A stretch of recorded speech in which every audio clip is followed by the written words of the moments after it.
The air inside the courtroom was thick not just with the scent of polished wood and old paper, but with something heavier: expectation, amusement, doubt.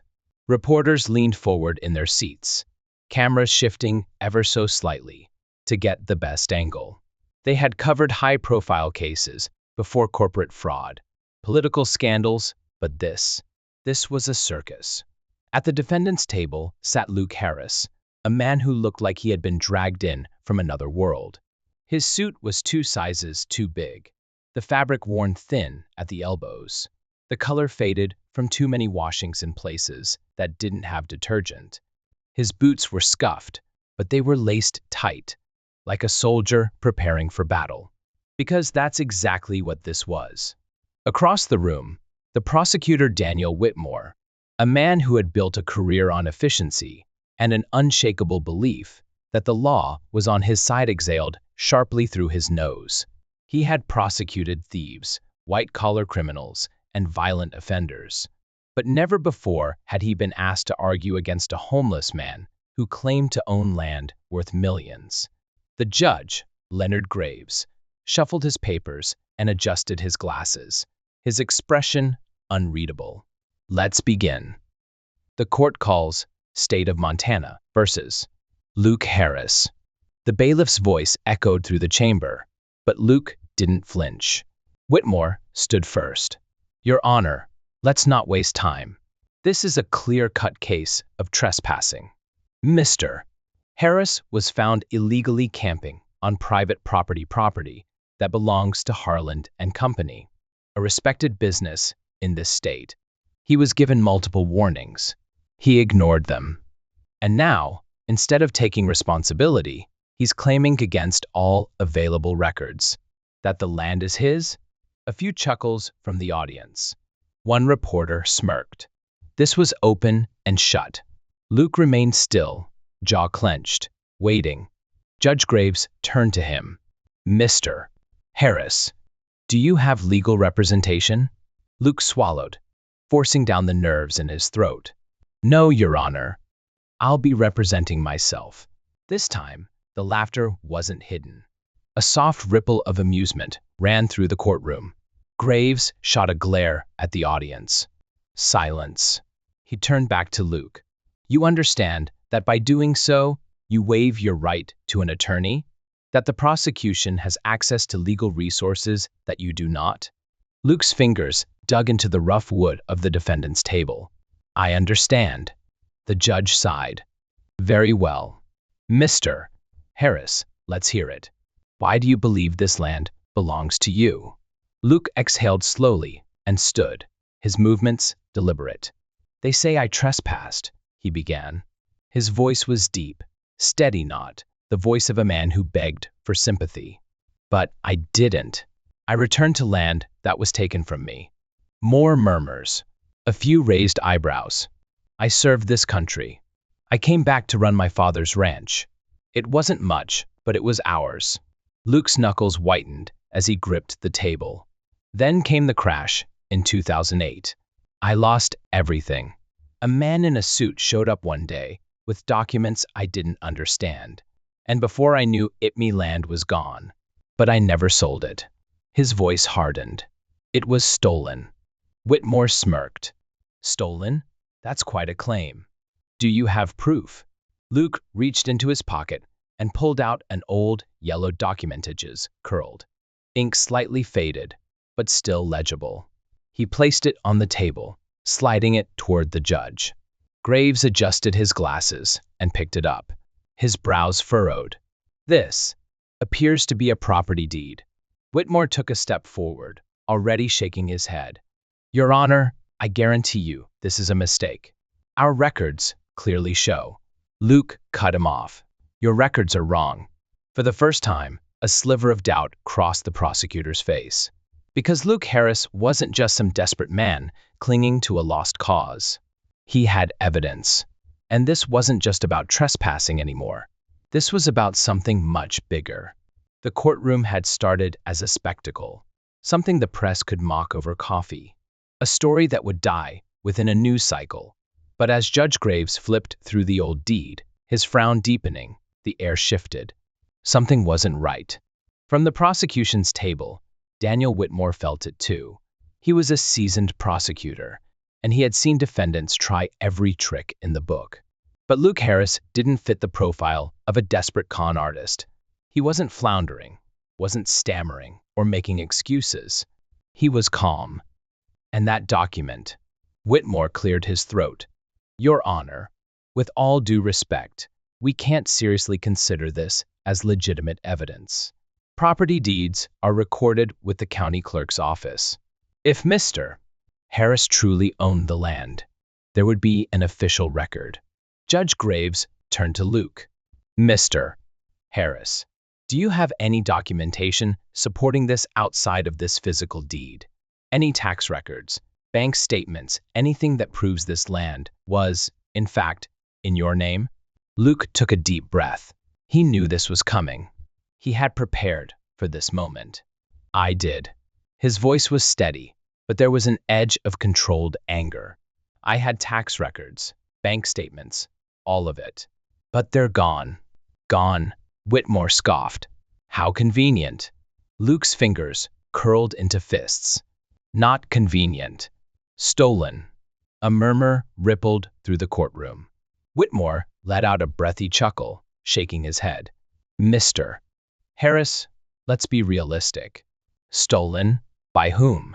Luke didn't blink. Harland and Company. Silence. For the first time, a look of hesitation flickered across Whitmore's face. Judge Graves sat up straighter. Luke continued. I tried to fight it years ago.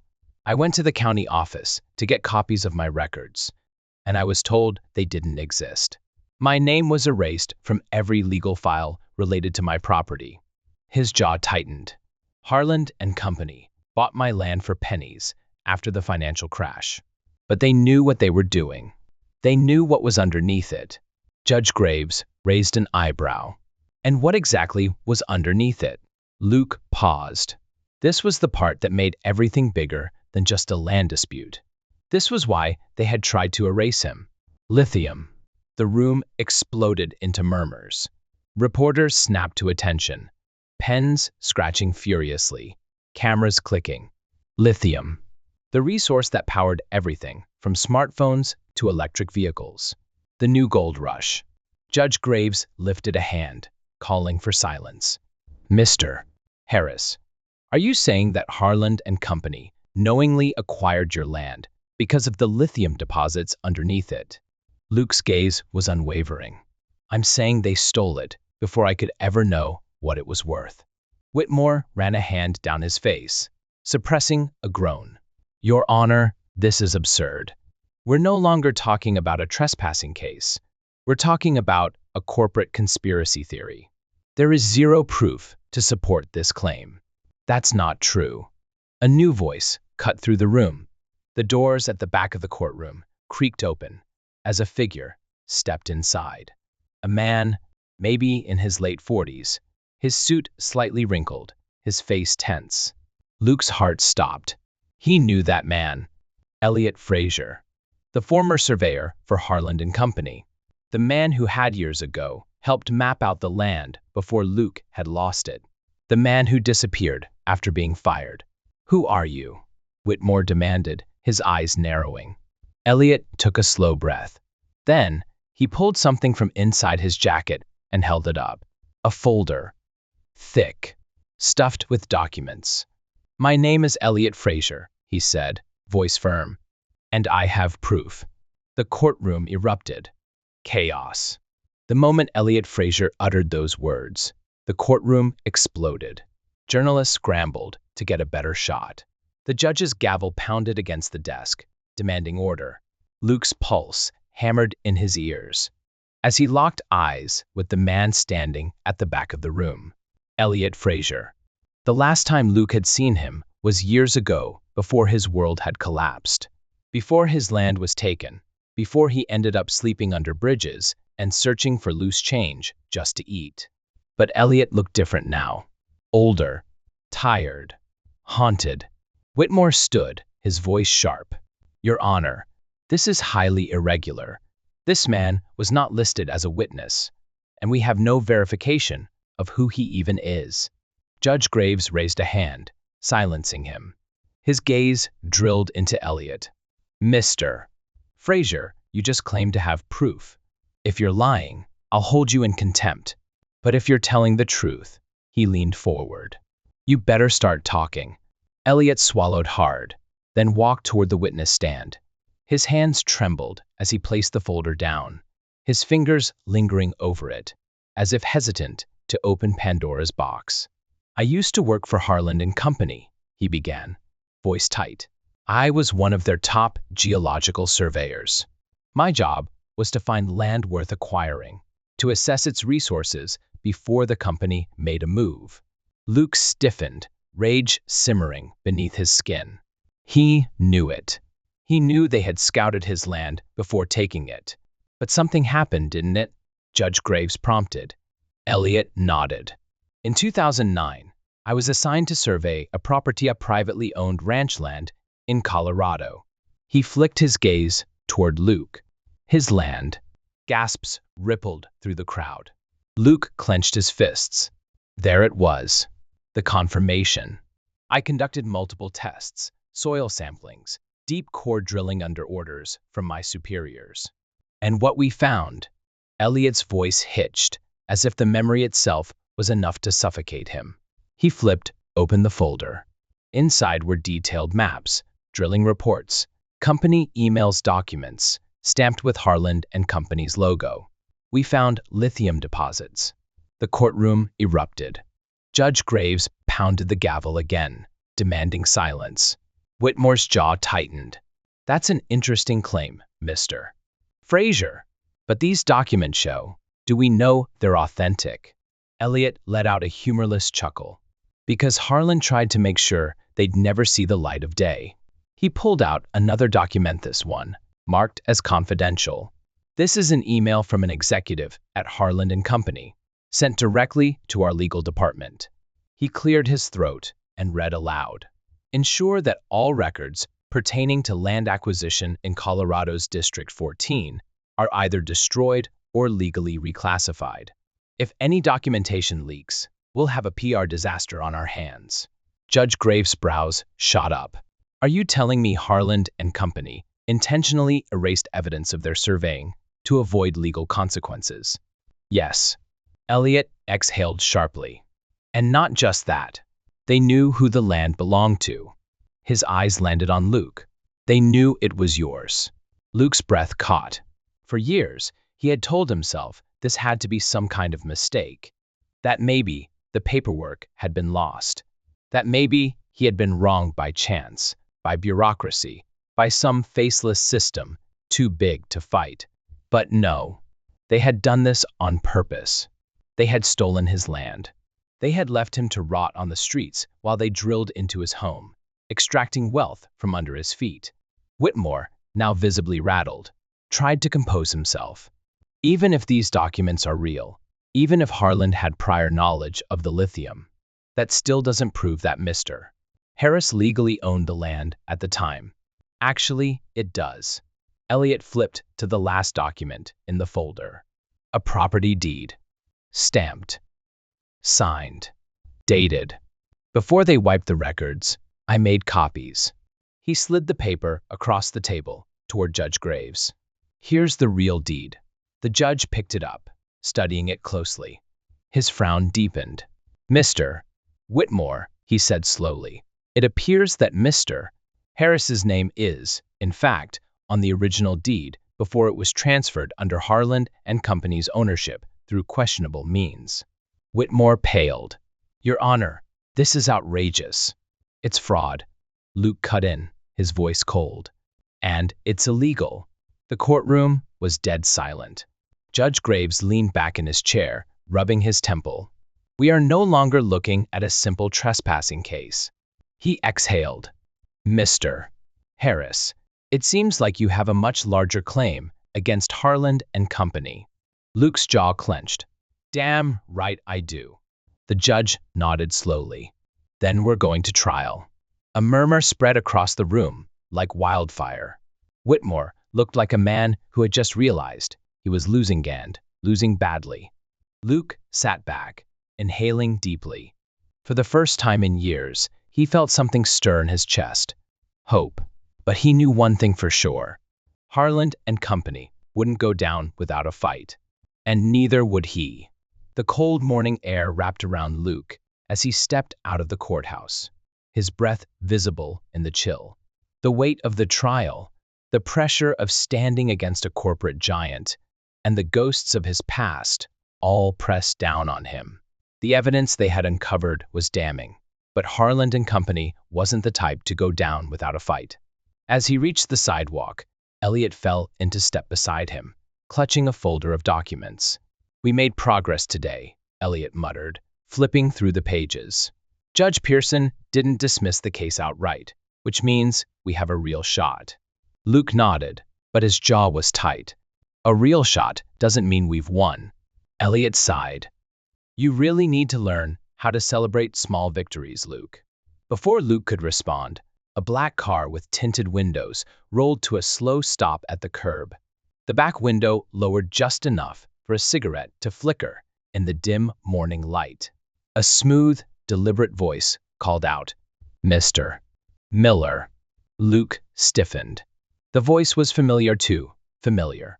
He turned slowly, locking eyes with Daniel Harland, CEO of Harland and Company, dressed in an immaculate charcoal suit. The man exuded power and arrogance. "You're making a mistake," Harland said, exhaling smoke. His voice was even, calm, but the underlying threat was unmistakable. "Drop the case. Walk away." Luke clenched his fists. "Or what?" Harland smirked, tilting his head.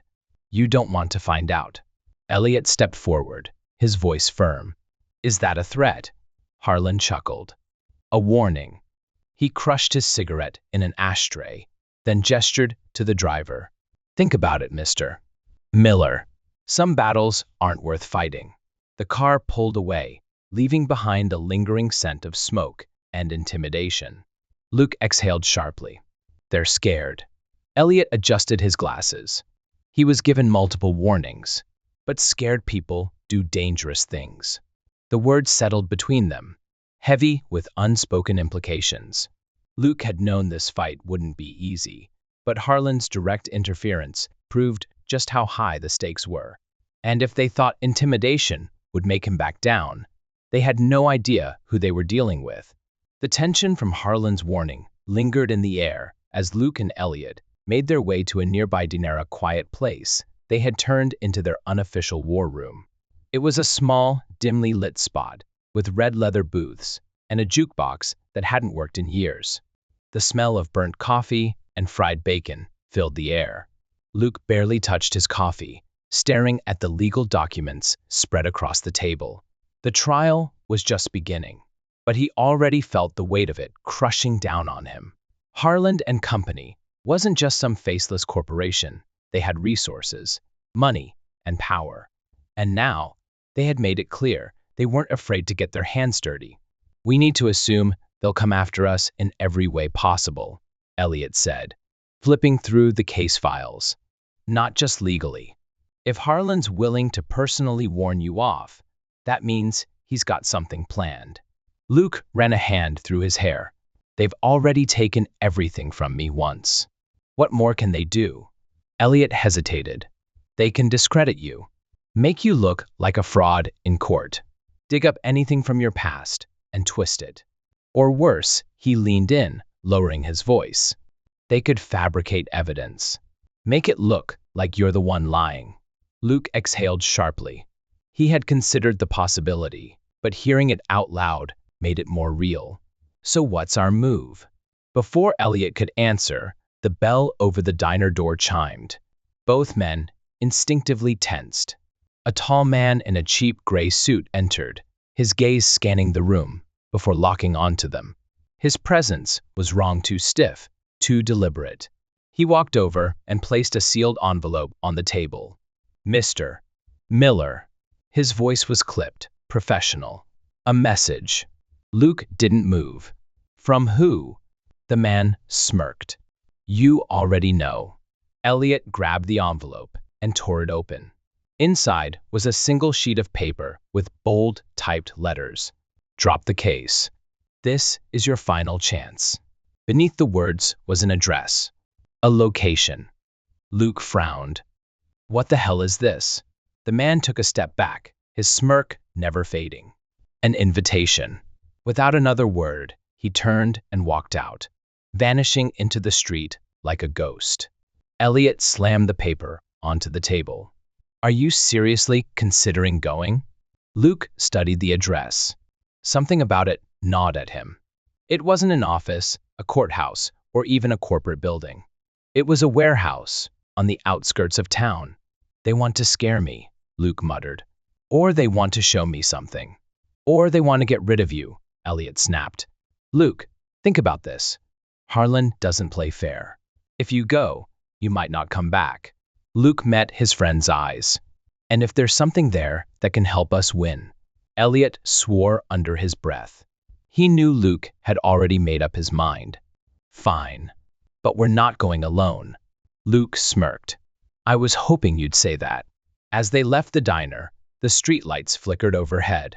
The war had just escalated, and Luke was walking straight into the fire. The warehouse sat on the outskirts of town, surrounded by overgrown grass and rusting chain-link fences. It had once been part of an industrial district, but now it was just another forgotten skeleton of the past. The only sign of life was the dim yellow glow of a single floodlight above the entrance, flickering slightly, as if it too was unsure of its own existence. Luke and Elliot pulled up in an old truck, parking just outside the gate. Neither of them spoke, but the weight of their decision hung thick in the air. They weren't stupid. This was a trap, or at the very least, a test. We should have backup, Elliot muttered, gripping the wheel so tightly his knuckles turned white. Luke adjusted his coat, feeling the reassuring weight of his phone in his pocket, already set to record, if needed. And let them know we don't scare easy? He shook his head. No. We go in, see what they want, and get out. Elliot sighed, but nodded, pushing the door open. The two men stepped into the cold night air, gravel crunching beneath their boots. The front door of the warehouse was slightly ajar, almost inviting. Well, that's not ominous at all, Elliot muttered. Luke pushed the door open, and the hinges groaned, like an old man waking from a deep sleep. The inside was vast, empty, except for a few scattered crates and a large table in the center. A single man sat there, waiting. It was Thomas Harland himself. Dressed in an expensive black suit, the CEO of Harland & Company looked out of place against the warehouse's decay. He didn't stand when they entered, didn't even seem surprised. Instead, he simply gestured toward the two empty chairs across from him. Sit. Luke remained standing. You sent us a message. We're here. What do you want? Harland exhaled through his nose, as if mildly amused. To make you an offer. Elliot crossed his arms. You mean a bribe. A deal. Harland corrected smoothly.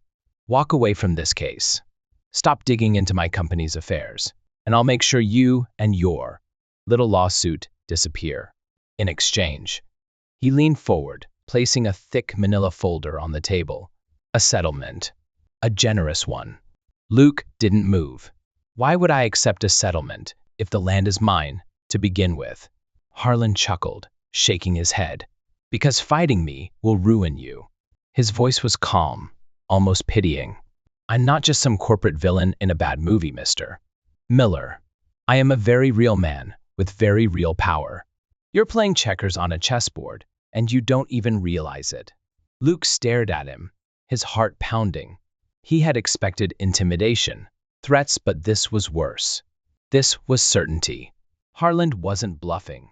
He truly believed Luke had already lost. Elliot scoffed. You sound awfully confident for someone who's desperate enough to call us here in the middle of the night. For the first time, something flickered in Harland's expression. Luke caught it instantly. He's nervous. He wasn't here just to scare them off. He was worried. Luke stepped forward. You wouldn't be making this offer if you weren't afraid of something. What is it? What did you do? Harlan's jaw tightened. I'm giving you a way out, Mr. Miller. Take the settlement. Walk away. This is your only chance. Luke picked up the folder, flipping it open. Inside was a check, an obscene amount of money, enough to set him up for life. He glanced at Elliot. They both knew the truth. If Harlan was willing to pay this much, it meant they were closer to something dangerous. Luke dropped the folder back onto the table. Go to hell. Harlan sighed, as if genuinely disappointed. A shame. I really did try to be reasonable. Then he snapped his fingers. The warehouse doors slammed shut behind them. Luke barely had time to turn before rough hands grabbed his arms, yanking him backward. Elliot shouted, struggling against two men in dark suits. Luke twisted, trying to break free, but a sharp pain exploded in his ribs as one of the men drove a fist into his side. Harlan stood, adjusting his suit. This isn't personal, Mr. Miller, but I will win. The last thing Luke saw before everything went black was Harlan's cold, emotionless smile. Pain. A deep, aching throb pulsed through Luke's skull as consciousness dragged him back from the darkness. His limbs felt sluggish, his breath slow and uneven. The cold surface beneath him was rough concrete. The air smelled of damp metal and oil. He forced his eyes open. A dim, flickering light above cast long, warped shadows across the room. His wrists were tied behind his back, his ankles bound. The ropes cut into his skin, tight but not impossible. Think, Luke. Think. A groan came from his left. Elliot. Luke turned his head, his vision still swimming. Elliot was slumped against the wall, his face bloodied, one eye swollen shut. His suit was torn, and his breathing was shallow but steady. Luke exhaled through his nose. Elliot. Wake up. No response. A door creaked open. Luke forced himself still, slowing his breathing, as two men stepped inside. One was built like a linebacker, his thick arms folded across his chest. The other was leaner, a scar running down his cheek. Both wore the same dark suits as the men who had jumped them at the warehouse. Scarface knelt beside Luke. Miller, right? His voice was casual, almost friendly. You're causing a lot of problems for my boss. Luke glared at him. Scarface clicked his tongue. You should have taken the deal. Luke smirked, despite the pain throbbing in his ribs. That's the thing about deals. They only work if both sides trust each other. The big guy cracked his knuckles. Let's cut the chit-chat. Harlan wants them scared, not smart-mouthing. Scarface sighed, then grabbed Luke's collar, yanking him forward. His breath smelled like stale coffee and cigarettes. Listen, genius. You're in over your head. Harlan owns this city. He owns the courts, the banks, the people you think are on your side. You keep pushing, you'll disappear. Luke held his gaze. I'm not afraid of Harlan. Scarface chuckled. Oh, kid, you should be. Then he slammed a fist into Luke's gut. Pain shot through his ribs like fire. Luke gasped, his body convulsing. Stay awake. Stay awake. Scarface straightened, turning to Elliot. And this one? Big guy shrugged. Harlan didn't say anything about him. Luke clenched his fists. Don't touch him. Scarface smirked. That's up to you. Footsteps approached from the hallway. The two men turned as the door swung open again. A woman stepped inside, her high heels clicking against the floor. She was dressed in a sharp gray suit, her auburn hair tied back in a sleek ponytail. Her dark eyes swept over the scene with quiet calculation. Scarface frowned. What the hell are you doing here? The woman barely glanced at him. Harlan sent me. He wants them alive. Untouched. Luke's pulse quickened. Who the hell was she? Scarface scowled. You serious? He told us. Harlan changed his mind. The woman's voice was sharp, commanding. Unless you want to explain to him why you ignored a direct order. A tense silence filled the room. Scarface muttered a curse under his breath. but he stepped back. Fine. But don't think this is over. He shot one last glare at Luke before storming out. Big guy following behind. The door slammed shut. The woman let out a slow breath, then turned to Luke. I just saved your ass. Don't make me regret it. Luke narrowed his eyes. Who are you? She crouched beside him, pulling a small knife from her coat pocket. A friend. With a swift motion, she sliced through the ropes binding his wrists. Luke exhaled sharply, his muscles screaming as blood rushed back into his hands. We don't have much time, she whispered. Harlan doesn't trust you'll stay quiet, so he's moving things faster. Your case, your land, it's all about to disappear. Luke rubbed his wrists, his mind racing. Why are you helping me? The woman hesitated. Because I know what Harlan did. Luke's breath hitched. She leaned closer. And I know where the proof is. Everything had just changed. Luke's pulse pounded in his ears. His fingers were still stiff from the tight ropes, but his mind was racing. She knows where the proof is. He studied the woman in front of him. There was something in her eyes, determination, maybe even anger, but not fear. She wasn't bluffing. Who are you? He asked again. She glanced at Elliot, still slumped against the wall, then back at Luke. Not here. We need to get out first. Luke nodded, pushing himself upright. His ribs protested, but he forced himself to stand. The woman pulled a second knife from her coat and cut Elliot's restraints. Elliot groaned as Luke caught him before he could slump forward. Come on, man. You with me? Luke whispered. Elliot's swollen eye barely opened, but he gave a small nod. What happened?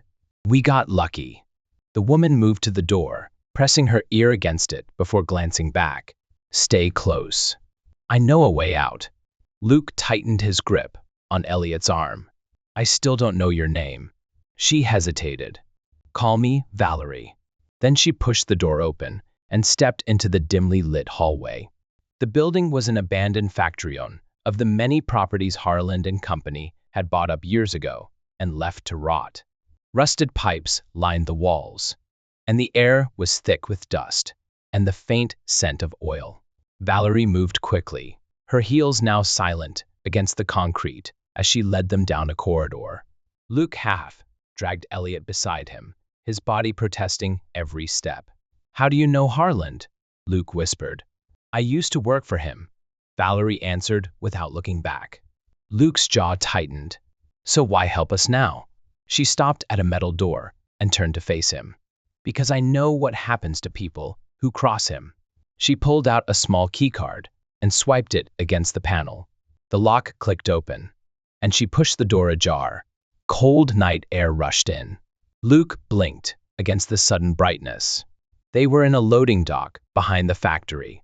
A black SUV was parked a few feet away. Valerie turned to Luke. Get him in the car. We don't have much time. Luke didn't hesitate. He helped Elliot into the back seat, while Valerie slid into the driver's seat. As soon as the door shut, she started the engine. Where are we going? Luke asked, still catching his breath. Valerie glanced at him through the rearview mirror. To get the proof that will destroy Harlan. She hit the gas, and the SUV roared into the night. The SUV sped through the empty streets, the city lights blurring past like ghosts. Luke kept his eyes on Valerie, studying every movement she made. She gripped the wheel with a tension that told him she wasn't used to trusting people. Elliot groaned in the back seat, shifting against the leather. His injuries weren't fatal, but they were bad enough. They didn't have much time before Harlan's men realized they were gone. Where exactly are we going? Luke asked. Valerie's hands tightened on the steering wheel. A storage facility downtown. That's where I hid the files before I disappeared. Luke frowned. What files? Valerie exhaled sharply. Harlan has been running a massive fraud operation for years. Land acquisitions, forged documents, bribing government officials sits all in those files. When I found out, I tried to go to the authorities. But Harlan had people everywhere. By the time I realized how deep it went, I was already being followed. Luke exchanged a glance with Elliot. You worked for him. What exactly did you do? Elliot rasped from the back seat. Legal department. I was assigned to process land acquisitions. She let out a bitter laugh. Which means I was the one drafting the contracts that stole properties from people like you. Luke clenched his jaw. He should have been furious. Maybe part of him was. But she was here now, risking her life to help them. That had to count for something. Suddenly, headlights flared in the rearview mirror. Valerie cursed under her breath. They found us. Luke turned, just in time to see a black sedan accelerating toward them. Hold on, Valerie shouted. She swerved hard, barely dodging, as the sedan slammed into their side. The impact sent Elliot crashing against the door. Luke grabbed the handle to steady himself. The sedan pulled up again, this time trying to force them off the road. Luke didn't hesitate. He reached into the glove compartment and found exactly what he was hoping for: a gun. You sure you know how to use that? Valerie yelled over the screech of tires. Luke cocked the gun. Let's find out. He rolled down the window and leaned out. The cold wind whipped against his face as he took aim. The driver of the sedan locked eyes with him for just a second before Luke pulled the trigger. The front tire exploded. The sedan swerved violently before flipping over, metal shrieking as it skidded across the pavement. Luke ducked back into the car, breathing hard. Valerie glanced at him, impressed. Remind me never to get on your bad side. Luke didn't smile. Just drive. They reached the storage facility in record time. The place was empty, just rows of metal storage units under flickering yellow lights. Valerie pulled up to unit #246 and jumped out. Luke and Elliot followed as she punched in a security code. The heavy metal door slid upward, revealing a dimly lit space filled with filing cabinets, boxes, and a single metal desk.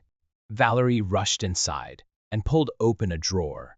She flipped through the files before grabbing a thick folder and handing it to Luke. This is it. Everything we need to take Harlan down. Luke opened it, scanning the documents. Land deeds, transaction records, bank statements. Enough to bury Harlan for good. Elliot, still weak, leaned against the desk. So what now? Luke shut the folder. His mind was already made up. Now we end this. The sound of tires screeching outside made them all freeze. Luke and Valerie exchanged a look. They weren't alone. The air inside the storage unit grew suffocatingly tense as the distant sound of tires skidding against asphalt echoed outside. Luke exchanged a glance with Valerie, who instinctively reached for the handgun tucked inside her jacket. Elliot, despite his injuries, forced himself upright. His face was pale, but there was a fire in his eyes. How many do you think? He murmured. Luke peered through the narrow opening of the storage door. Black SUVs lined the parking lot like predators circling wounded prey. At least 10 men, all dressed in dark suits, moved with trained precision. Their leader, a broad-shouldered man with slicked-back hair, raised a radio to his lips. We've got them. No one leaves alive. Luke's grip on the file tightened.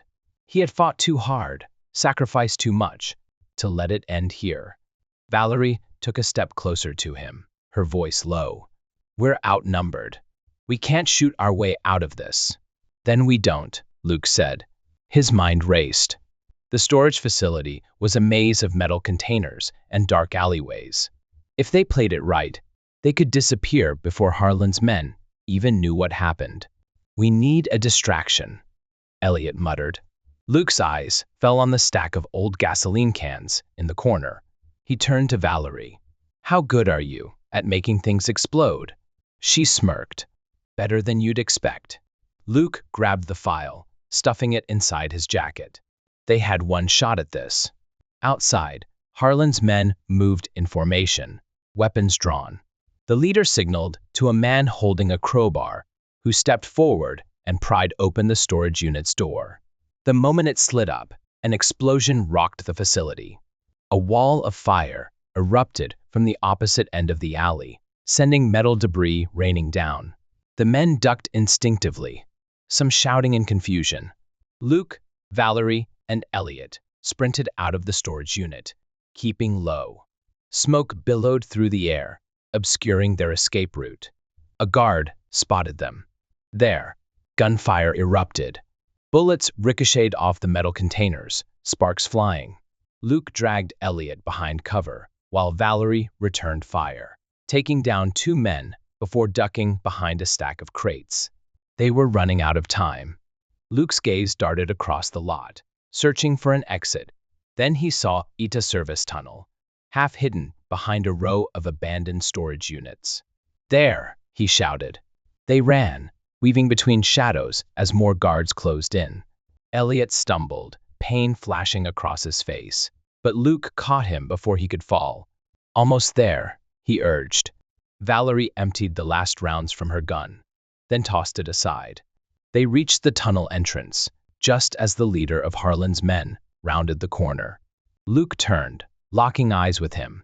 "This isn't over," the man snarled. Luke gave him a hard smile. "Yeah, it is."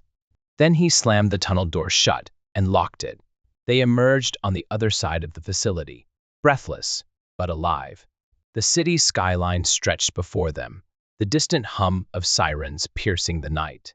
Elliot coughed, clutching his side. "Tell me we're not doing that again." Luke exhaled sharply. "No promises." Valerie pulled out her phone and dialed a number. After a few tense seconds, someone picked up. "It's done. We have the files. Meet us at the drop." Luke watched her carefully. "Who was that?" She lowered the phone, her expression unreadable. "The only person who can help us bring Harlan down." The safe house was a nondescript warehouse on the outskirts of the city, tucked between abandoned factories and forgotten alleyways. It wasn't much, but for now, it was the only place left where they could regroup without Harlan's men breathing down their necks. Luke scanned the area one last time before stepping inside. Valerie was already at the table, spreading out the stolen documents. Elliot, still weak, slumped into a chair, his breathing uneven. "We need to move fast," Valerie said. "Harlan's men won't stop until they bury this." Luke leaned over the table, flipping through the pages. The deeper they dug, the worse it got.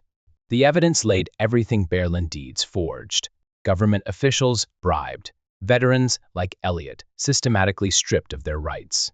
"He's been running this scam for years," Luke muttered, his fists clenching. "And getting away with it," Valerie added. Elliot gritted his teeth. "Not anymore." Luke tapped a page. This is what we need." A single document, buried beneath layers of legal jargon, contained an undeniable truth. Harlan and Company had knowingly falsified ownership records, stealing land from veterans, all while securing lucrative mining deals under the table. "This is bigger than we thought," Valerie whispered. Luke's phone buzzed. A single message flashed across the screen. "I'm outside. We don't have much time." He looked up at Valerie and Elliot. "Our contact is here." The warehouse door creaked open. A woman stepped inside, wrapped in a long coat, her face partially obscured by a scarf. Her eyes, however, were sharp and calculating. "You have something for me?" she asked, her voice low. Valerie slid the key document across the table. The woman picked it up, scanning it briefly before nodding. "This is enough to bury him," she said. "But only if we move now." Luke folded his arms. "Then let's move." The woman hesitated. "You don't understand. Harlan owns the people who should be arresting him. If we want this to stick, we need to go public. Real public." Elliot, despite his pain, smirked. "Then we take it to the one place he can't control, the court of public opinion." Luke exchanged a glance with Valerie. It was risky. Exposing Harlan meant putting themselves directly in the crosshairs. "We're out of options," Valerie said. "It's now or never." Luke took a deep breath. "Then let's end this." The courtroom was packed. Reporters lined the back row, their cameras flashing every few seconds. Lawyers whispered among themselves. And at the center of it all sat Harland, his usual smug confidence shaken ever so slightly. Luke stood near the plaintiff's table, adjusting his tie, while Valerie flipped through their prepared statements. Elliot sat beside them, his hands gripping the cane he now relied on after the attack. He may have been weakened physically, but there was nothing frail about the fire in his eyes. The judge entered, and the room settled. "This court is now in session," the bailiff announced. Harland's lead attorney, a man with graying hair and a lifetime of expensive suits, rose. "Your Honor, I move to dismiss these ridiculous allegations. My client has operated in full compliance with the law." Luke cut in. "If that's true, then I'm sure he won't mind us presenting this." He held up a folder and walked toward the judge's bench. "These documents prove that Harland and Company illegally falsified ownership records, systematically defrauding veterans of their rightful property." And here he pulled out another set of papers, his voice steady. "Is the proof that your client has personally authorized bribes to government officials to cover it up." A murmur rippled through the courtroom. Harland's attorney opened his mouth to object, but the judge held up a hand. "Mr. Lockwood," the judge turned to Harland, his gaze hard. "Do you have a response?" For the first time, the man known for his ironclad control hesitated. He glanced at his lawyer, who whispered something furiously in his ear. Then the doors to the courtroom burst open. A uniformed officer strode in, a badge flashing under the fluorescent lights. Behind him were two agents from the Department of Justice. "Your Honor," the officer said, "we have a federal warrant for the arrest of Vincent Harland on charges of fraud, bribery, and conspiracy." Gasps filled the room. Harland shot to his feet. "This is outrageous. You can't."